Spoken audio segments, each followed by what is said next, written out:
मागच्या व्हिडिओमध्ये मी तुम्हाला सांगितलं होतं की सर्वस्वीचा बड्डे 2 दिवसावरती आलाय.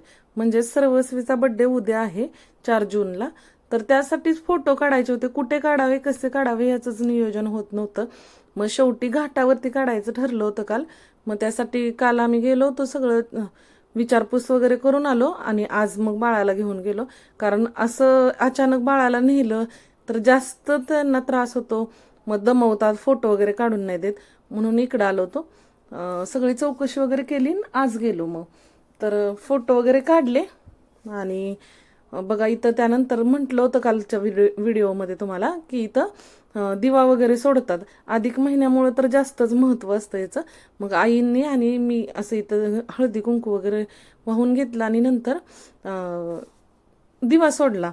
मग त्यानंतर सर्वस्वीला कालपासून पाण्यात जायचं होतं, मागं लागली होती. म्हणून तिच्या पप्पाने असं पायरीवरती उभं केलं होतं. तर ती म्हणत होती की हात सोड, एवढी खुश होती ना ती.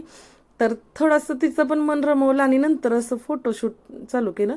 तर हे बघा असे फोटो काढले. आठवणी राहतात म्हणूनच काढायचे होते फोटो. दुसरा बड्डे आहे तिचा, पण उत्साह तेवढाच आहे आम्हाला. छोटासाच बड्डे करणार आहे, पण त्याचा व्हिडिओ तुमच्याशी शेअर करेल मी.